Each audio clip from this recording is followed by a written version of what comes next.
तो केंद्रीय मंत्री ज्योतिरादित्य सिंधिया संचार साथी एप्लीकेशन पर अपनी बात रख रहे थे। उन्होंने कहा कि भारत के नागरिकों को सुरक्षा पहुंचाने का प्रयास इस एप्लीकेशन के माध्यम से सरकार ने करने की कोशिश की थी। इसके जरिए जो आपके मोबाइल फोन है वो फ्रॉड से, किसी भी तरह के ऑनलाइन फ्रॉड से आप अपने फोन को इसके जरिए बचा सकते हैं। और उन्होंने कहा है कि संचार साथी एप्लीकेशन का जो इस्तेमाल है वो पूरी तरीके से वैकल्पिक है। मतलब यदि कोई संचार साथी एप्लीकेशन का इस्तेमाल ना करना चाहे तो वो इस एप्लीकेशन को अपने फोन से डिलीट कर सकता है।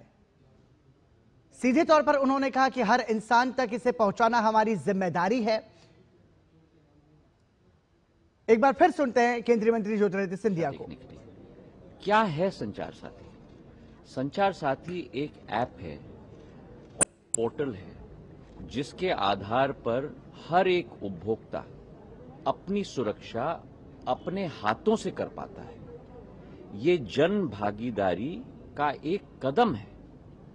इसमें लोगों को ऑब्जेक्शन नहीं, लोगों को स्वागत करना चाहिए। इसके आधार पर जब आप मोबाइल फोन खरीदते हो, उसके आधार पर IMEI नंबर फेक है कि जेन्युइन है, उसका रिकॉग्निशन आप संचार साथी ऐप के आधार पर कर सकते हो। आज तक संचार साथी पोर्टल के 20 करोड़ डाउनलोड हुए, ऐप के 1.5 करोड़ से ज्यादा डाउनलोड हुए। और ये सफल क्यों है? ये सफल इसलिए है क्योंकि देश का हर नागरिक इस अभियान का साथी बनना चाहता है कि वो स्वयं जन भागीदारी के आधार पर अपनी सुरक्षा नियमित रूप से कर पाए। एक मिनट।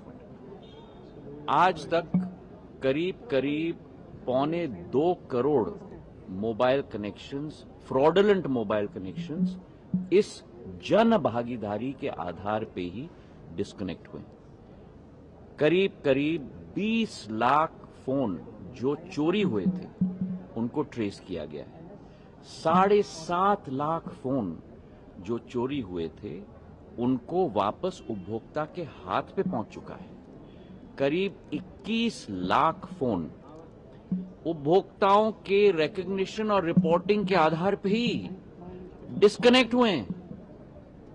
तो एक तरफ जहां दूरसंचार के आधार पर देश का एक नागरिक कनेक्ट हो रहा है, वहीं दूरसंचार के आधार पर कई ऐसे शक्तियां भी हैं जो इस दूरसंचार की सुविधा का दुरुपयोग करके लोगों के ऊपर फ्रॉड कर रही हैं, लोगों का पैसा ले जा रही हैं, लोगों के फोन्स चोरी कर रहे हैं। और उसकी सुरक्षा में जनता की भागीदारी हो, इसके आधार पर संचार साथी ऐप का नियम हमने बनाया है।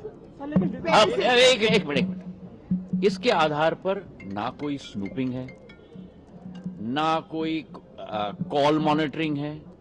अगर आप चाहते हो तो इसको आप एक्टिवेट करो, अगर आप नहीं चाहते तो इसे एक्टिवेट मत करो।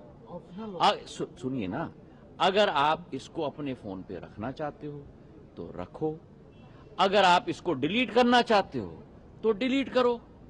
जिस तरीके से, उदाहरण के तौर पे, आपके फोन पे जब आप फोन खरीदते हो तो उस पे कई ऐप्स आ जाती हैं, जैसे गूगल मैप्स भी आ जाता है। अब आपको गूगल मैप इस्तेमाल नहीं करना है तो आप डिलीट कर लो। अगर आपको संचार साथी इस्तेमाल नहीं करना है तो डिलीट कर दो। इसका मतलब ये ऑप्शनल है सर। ऑब्वियसली डिलीट कर सकते हो आप, कोई प्रॉब्लम नहीं है। तो बात का बतंगड़, एक मिनट, वही तो हर भ्रम को मैं तोड़ने की कोशिश कर रहा हूँ। ये कस्टमर प्रोटेक्शन की बात है और हर भ्रम को मैं तोड़ने की कोशिश कर रहा हूं। आपको डिलीट करना है तो आप डिलीट कर दोगे, आप, कोई मैंडेटरी नहीं है। आप अगर रजिस्टर नहीं करना चाहते हो, मतलब कि उदाहरण के तौर पे इस ऐप का उपयोग नहीं करना चाहते हो, तो रजिस्टर मत करो, वो डोरमेंट रहेगा। डिलीट करना है तो डिलीट कर लो। पर क्या हो, एक मिनट, पर हर व्यक्ति को देश में नहीं मालूम कि मुझे फ्रॉड से प्रोटेक्ट करने के लिए, मुझे चोरी से प्रोटेक्ट करने के लिए ये ऐप है। तो हर व्यक्ति तक ये ऐप पहुंचाना हमारी जिम्मेदारी है। अगर आपको डिलीट करना है तो डिलीट कर दो, नहीं इस्तेमाल करना है तो रजिस्टर मत करो। जब आप रजिस्टर करोगे तभी तो एक्टिव होगा। रजिस्टर नहीं करोगे तो इनएक्टिव होगा। इसका मतलब संचार साथी ऐप हम डिलीट कर सकते हैं अपने फोन में? बिल्कुल डिलीट कर सकते हो आप। सिर्फ इनबिल्ट ऑप्शन है, उसे आप डिलीट कर। आप उसको जिस तरीके से अपने फोन पे दूसरे ऐप को दबाओगे और कहोगे डिलीट, वैसे इसको भी दबा सकते हो और कह सकते हो डिलीट। चलिए, संचार साथी ऑप्शन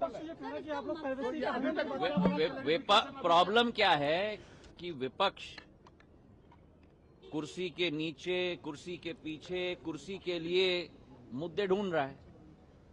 अब सभी भ्रमों को दूर करना सरकार की जिम्मेदारी है और सारे मुद्दे मैंने आपके समक्ष रख दिए कि आज तक पिछले 2 वर्षों में संचार साथी पोर्टल और संचार साथी ऐप के आधार पर कितनी सुविधा जनता को मिली है, कितना पैसा जनता का बचा है। और ये भी आंकड़े आपके सामने रख दूं, एक साल में 2024 में अकेले हमारे देश के अंदर 22,800 करोड़ रुपए के फ्रॉड हुए हैं।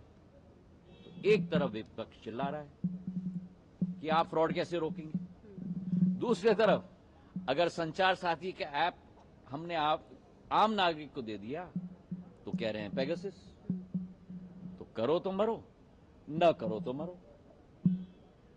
तो जो लोग सत्य नहीं देखना चाहते हैं उन लोगों को हम सत्य नहीं दिखा सकते। जो लोग सुविधा इस्तेमाल करना चाहते हैं, जो नहीं करना चाहते हैं और डिलीट करना चाहते हैं, वो डिलीट करें। प्रॉब्लम क्या है? Thank you.